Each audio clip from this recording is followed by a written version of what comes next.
Hey guys, it's Emma here. So again, better late than never, I finally have my top 5 best movies from my 31 Nights of Horror. I meant to put this out yesterday, but due to technical difficulties, hopefully it will go out today. Fingers crossed. Or this will be a few days after the previous video. Another thing, just before I go on to mention, I forgot one honourable mention for the worst movies, and that is Tales of Halloween. Now, I didn't put that in my top 3. It would have been an honourable mention though, but it wasn't in my top 3 because I didn't actually finish watching the movie. It was turned off like 10-20 minutes in, didn't even last that long. It was turned off, was with a few friends and it weren't really into it, so it went off. But I felt like I couldn't class that as the worst one because I didn't actually watch the whole thing. So I will watch it again at some point, probably myself, just to watch it through. But yeah, it wasn't great either, Tales of Halloween. So there's that. But now, without further ado, number 5 out of my 5 favourite movies from my 31 Nights of Horror. Number 5 was recommended by fellow YouTuber Johnny Tellez, and it is Cooties. Now, that sounds weird, Cooties, but yes, what an awesome movie. Now, it's kind of like a dark comedy, it's kind of like a Shaun of the Dead, that kind of style, zombie, comedy, horror kind of thing. But it's just hilarious, like Shaun of the Dead, it's hilarious. I haven't found any so far that I've liked that much the same, like zombie, comedy, horror kind of movies. I haven't found any that I've liked, apart from Shaun of the Dead, that much. Cooties, yeah, it's great, you have to watch it. Basically, it has a great cast as well, which I think helps. A lot of the cast are big in either movies, like Elijah Wood is in it, or comedy programs, so they have that kind of comedy background and they know what they're doing with a comedy kind of play on things. So I think that's really good. But yeah, the cast is great, and it's about a town called Fort Chicken. Again, hilarious. And Elijah Wood plays a substitute teacher who goes back to just teach a subclass for the summer to make some money. He's like a struggling writer. And he goes back to his hometown of Fort Chicken to teach this class over the summer, and the kids there get an infected batch of chicken nuggets.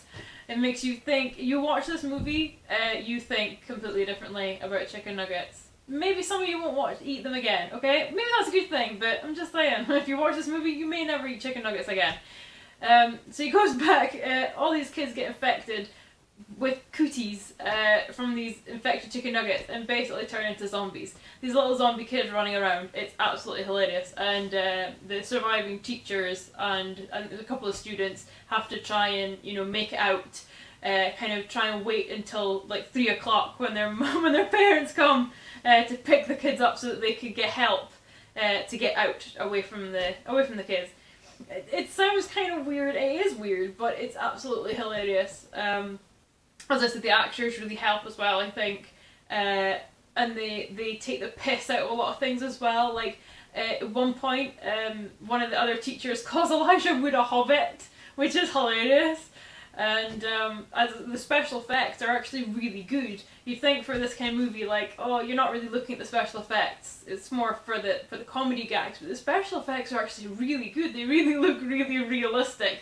And if you watch the opening scene, like, ugh, that is where you might never eat chicken nuggets again. No matter the getting infected with cooties or becoming a zombie by eating chicken nuggets, watching the first scene of the movie, that might stop you eating chicken nuggets ever again. Like, that was hard to watch. That was probably the hardest bit in the whole movie to watch. The first scene. I'm not going to tell you any more about it, but that was the hardest bit. So yes, Cooties, number 5. Number 4 is Clown. Now, I'd never seen this movie before. I was looking forward to seeing it though. I think it's produced by Eli Roth. I don't think he directed it. Now, he hasn't been getting great with his directing lately, but he produced this one and it was actually really good. It wasn't the best, that's why it's only number 4, but it was scary, it was atmospheric. Again, the special effects were great. Basically, it's about this guy who works in like real estate, and his son's birthday is that day, and he's at a house somewhere just doing it up. The mum phones to say that the clown has been double booked. Who double books a clown? Anyway, the clown has been double booked, and there's no clown for the party, so he magically just finds this creepy clown costume in a trunk in this person's house that he's trying to sell. So he puts on the costume and goes home to do the party, much to everyone's excitement and joy, and it's great. Everything's great. But he falls asleep in the costume, and then the next day he can't take it off. So there is a slight comedy element to this film as well. It's like dark humour, so basically he has to go to work dressed as a clown and, you know, go about dressed as a clown. It's quite funny. There is that humour element to it, but it is still dark and it is still creepy, and it is still a horror movie, which I liked, because for this month I was looking for movies that that scared me. I wasn't necessarily looking for lots of comedies. I was looking for scary movies. So it was a good movie. As I say, it wasn't the scariest movie, it wasn't the best movie, but it was pretty good. I was impressed. Liked the dark humour, liked the special effects. The special effects were great, where he's kind of transforming into this demon. So basically the costume was from way back when, and the history of the original clowns, who were these kind of demons who devoured children. So to get the costume off, the only way to get it off is to devour 5 children, and then I think you can take the costume off then. But yeah, the special effects are great. When he tries to take the costume off, obviously it won't come off, and he ends up cutting himself everywhere. Like, oh, that bit was hard to watch as well. That was really good how they did that. The special effects were great for that. But yeah, it was a great movie. I would definitely recommend that one as a creepy movie. Go watch that. It's number 3. Number 3 in my list is one movie I have watched before, but years ago, Gingersnaps. I love this movie. Now, I hadn't seen this movie, as I say, in years, and I don't know about in the US, but in the UK it's really hard to get a copy of this movie. I've never been able to find it anywhere.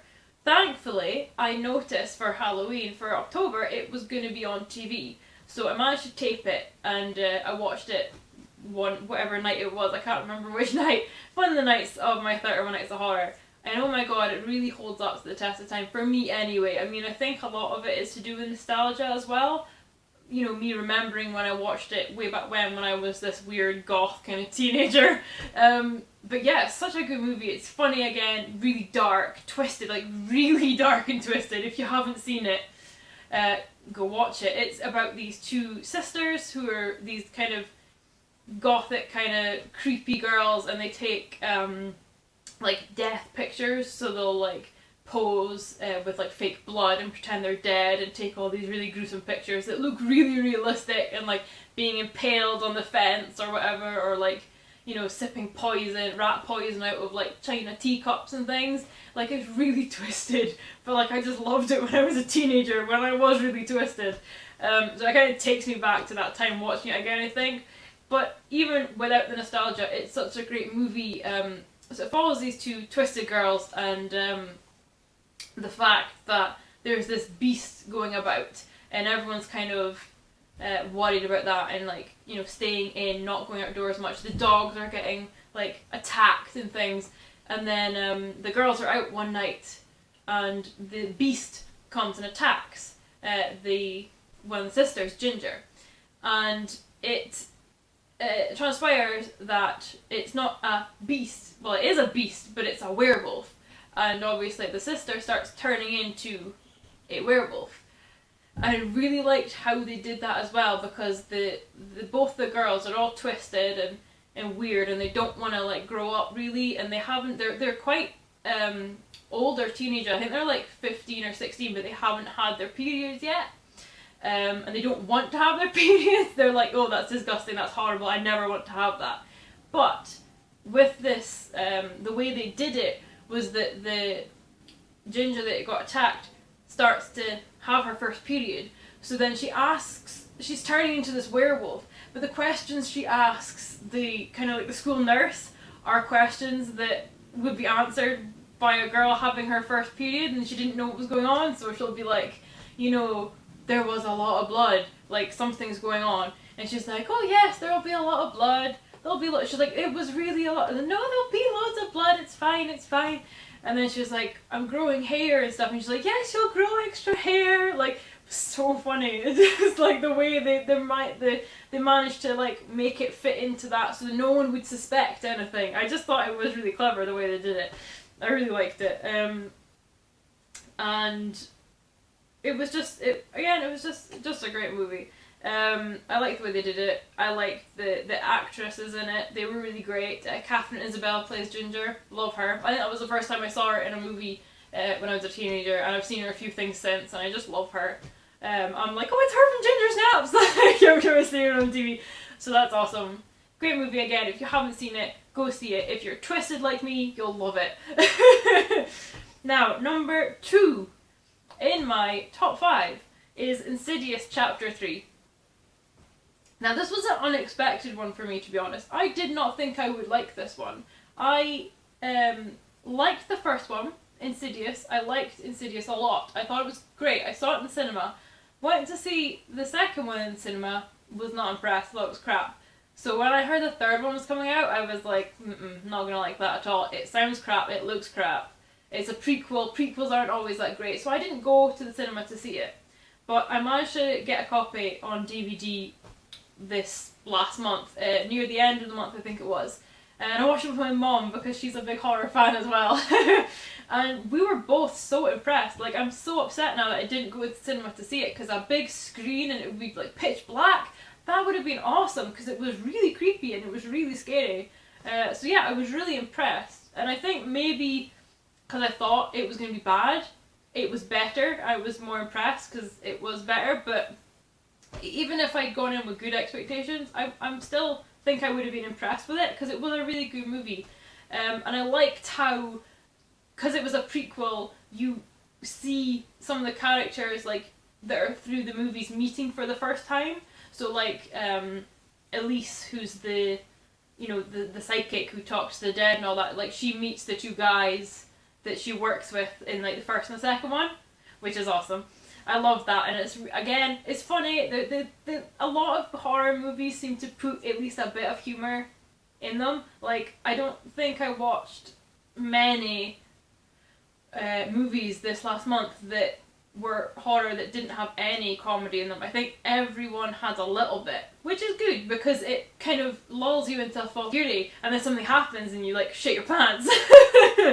So that was cool. But yeah, as I say, I like how the characters met each other, and as I say, it's a prequel, so no one knows each other yet, and it's just it was just about a girl who's trying to contact her mum who died a few years ago, and then she kind of brings more back than she meant to from the other side, and then they have to kind of go and get the girl who's been kind of taken back over to the other side after a near-death experience. So again, as I say, freaking terrifying. A lot more jumps and things than I thought there would be. A lot more atmospheric than I thought it would be. Just great. I was really impressed. So again, go watch it. And I was going to say drum roll, but not drum roll yet. Wait, hold on. Honourable mentions. That's what I meant to say. Honourable mentions. So before I give number 1, honourable mentions, there are quite a few actually that I really liked. It was really hard to make up this list. And given any day, I would probably change the order around as well, especially of the top, few. So, honourable mentions, I have another one recommended by Johnny Tellez, which is Starry Eyes. Really good movie. I didn't quite make the cut, but it was, again, great movie, and it's like a whole what would you do to be famous, but given a horror twist. And a whole kind of demon and demonic possession kind of thing, and the whole thing, the cinematography, the direction, the special effects, everything, the way they shot it was just really good. I just really enjoyed it, and it was very tense, and it did build and build and build. It was great. I really liked that one as well. It didn't quite make it, almost did. I was kind of in and out. It was really close. If I had a top 6, it would be in there. Other movies, as I mentioned in the last video, this one creeped me the hell out, and it was recommended by Joe Manganero. Creep. really creepy movie. Builds and builds and builds. The only reason it didn't make it in was because it wasn't until near the end where it starts getting really creepy. The rest of it's kind of just, it just kind of goes on and on. It's like it's kind of a found footage, but not really, because it's not really found. I can't really explain too much without giving it away, but basically this guy makes movies, and he's hired by this other guy to go and film him because he is dying of cancer, but his wife is pregnant, and he wants to make a video for his kid, because he may not ever meet this kid, so he wants to make a video. So he just gets this guy for like the day or the weekend or something to kind of like follow him around and just hang out and make this video for his kid, which is really weird because he like does things like he would do with the kid. So he'll like get in the bath and he goes like, bath time, to like the camera, and it's kind of really weird. Like you just feel for the guy that's filming him, because you're like, that must have been so awkward. Like if it was real, that would have been so awkward for that cameraman. But anyway, again, great movie. The end, my god, really creeped me out. Another honourable mention is Maniac. That also stars Elijah Wood, but unlike Cooties, he's not so nice in this one. He's not a nice sub-teacher who's just a sweet little guy. He is not. He is a maniac in this one.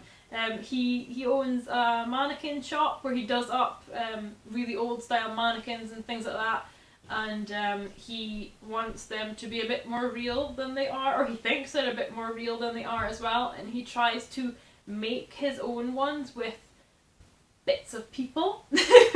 So yeah, again, special effects in this are great. It feels a bit like a budget movie, but then the special effects do not feel like a budget movie. So it's really weird how that goes. But yeah, again, love it. There is a bit where he goes to a girl's flat with her, and she puts on music and starts dancing around. The music that she starts dancing around to is the music from Silence of the Lambs that James Gunn dances around to. So that was like, oh, that was a bit creepy as well. But yeah, again, great movie, recommend it. I've only got 2 more honorable mentions. I'm getting through them. Nightmare on Elm Street 3. Now, I liked all of them, as I said, in the last movie, the last video, apart from Freddy's Dead, which was terrible. Apart from that one, I liked them all. But I think the third one, I don't know why, I just really liked that one. I think that was one of my favourite ones, apart from the original. I think the third one was one of my favourite ones. Again, because Nancy's back in it, so, you know, that's awesome. You're like, Nancy's back! So she's like grown up now, and she's doing like some psychiatry and things, and she goes to this it's like kind of a mental hospital where all these kids are, and they're sleep deprived. It's like a sleep clinic, and shock, Freddy is back, and he is targeting these kids, so she's trying to help them. And this is where we see the syringe finger Freddy, who I've seen the pop of from Funko, and I have to have it at some point. After seeing this movie, I was like, need the pop. As soon as I saw the scene, I was like, okay, I need the pop now. So yeah, it was awesome. Again, it was fun. There's some great one-liners in it. Some amazing one-liners from Freddy. I mean, he likes to say bitch a lot, but I noticed like through all the movies, he really likes the word bitch. But there's some great one-liners. And yeah, just a great movie. Like the death scenes are always quite imaginative, and yeah, I just like movies in mental hospitals and weird, screwed up people, I guess. That's just me. Last honourable mention, I promised, before I get to number 1, is Hidden. Now, it's another one I just found out about near the end of the month. I think I seen it in my Instagram feed that morning. I managed to get it that day, and I watched it that night. It's got Alexander Skarsgård in it from True Blood, so you know, of course we're gonna watch it. Again, it's a short one, and it's basically him and his wife and their child, their daughter, are in this, and it starts this way, are in a bunker, trying to kind of hide from what's going on up there. And through the course of the movie, you find out what they're hiding from, what happened, through like flashbacks that they're remembering of how this all came to be and how they ended up down there. And it is creepy again, it's atmospheric, and it's it's surprising how interested you can keep when they're basically just in the couple of rooms underground. You'd think that would get boring, but no, it doesn't. And it's really sweet how, like, the kid will get scared and then, you know, hot Alexander Skarsgård will you know, try and calm her down and say nice things to her and do some make-believe stuff, and it's really like heartwarming as well. But there is, I'm not going to tell you what it is, but there is an amazing twist at the end as well, which I was like, that's a pretty good twist. I like that. I didn't see that one coming until the very end, and I like that twist. So that was a good one again. Now all of these, I want them all in my list, but they couldn't all be in my list, so honourable mentions, that is that. So now, drum roll, number one out of my 31 Nights of Horror is All Hallows Eve. What a good movie. I didn't even know about this movie. I'd never even heard of this movie. I went to my local store to pick up some horror movies for this 31 Nights of Horror. Found this one just on DVD for like $3.99. Read the back of it and I thought the box looked creepy enough, so I read the back of it and I was like, well, that sounds kind of interesting. I'll grab that one. So $3.99, a bargain, even if it's crap, which I thought it would be. Even if it's crap, I'll just chuck it. You know, it doesn't matter. It's not a lot of money. So I watched that one, and I will admit I was pretty scared afterwards. I'm still kind of scared after watching that movie. Like, it was really good. This is number one because this is the movie that scared me the most, and that's what I was looking for with these movies. With this 31 Nights of Horror, I wanted to be scared. I like at the time. Afterwards, I don't like being scared, but at the time, I wanted to find a really scary movie. And this was it. Every night in October when I watched these movies, I would turn all the lights off. It would be pitch black as much as I could make it. I would have a candle on, a Halloween themed candle on, maybe some food or drink or whatever, but like the lights would be off all the time through the movie till the end, right? Fine. Well, I didn't make it to the end with this one. I made it till almost the very end. Just as the credits, had to turn the light on. Couldn't do it. Had to turn the light on. Just at the very end. I'm not going to tell you why or exactly when, because it'll ruin it, but had to turn the light on. I was like, nope, light's going on. So yeah, that was really scary. It was a really scary movie. I would recommend this one to everyone. I would just stop people on the street and say, go see this movie. It's great. And then they would run away screaming, so, you know. But it's about a babysitter looking after these two kids on Halloween. Probably not the best idea, but whatever, stupid babysitter. I wouldn't be taking a job on Halloween, but that's just me. And the kids come back after trick-or-treating, and it's a girl and a boy, and the boy opens up his bag of sweets and, you know, shakes them out on the floor to see what he got, and a VHS tape falls out. And they're like, well, what's going on now? Funnily enough, they still have a VHS player, so that's great. So they're like, that's kind of weird. There's no like label on it. He doesn't know where it came from. He doesn't know what house. He doesn't remember what house he got it from.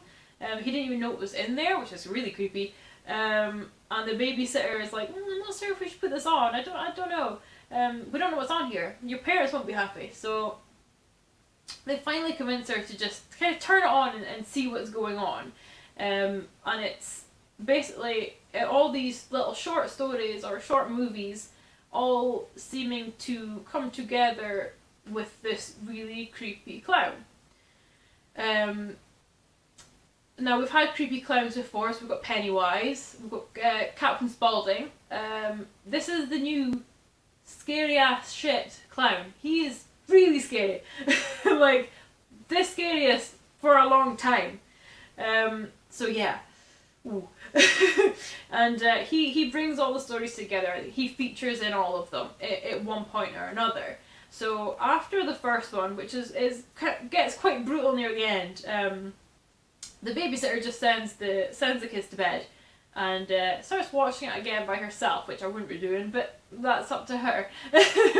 So she starts watching it again by herself. As the night goes on, the parents aren't home yet. The kids are mucking about. She thinks they're moving about, but they're like, no, we're just sitting here, we're not doing anything. So it gets kind of creepy. As the movies go on, starts to think that maybe she's not alone in the house. Maybe there's something there. The movie gets creepier and creepier. She starts thinking more and more that there's something in the house. Things start happening, and then the ending is just epic. It's great. I love the ending. The direction was great. The special effects were really good. Again, I think it was like a budget movie, but the special effects were amazing. Really intense, really atmospheric. As I said, by the very end, I waited through the whole movie until the very end. And the credits, had to turn the light on. Something happens, had to turn the light on. Almost crap myself. It was that scary.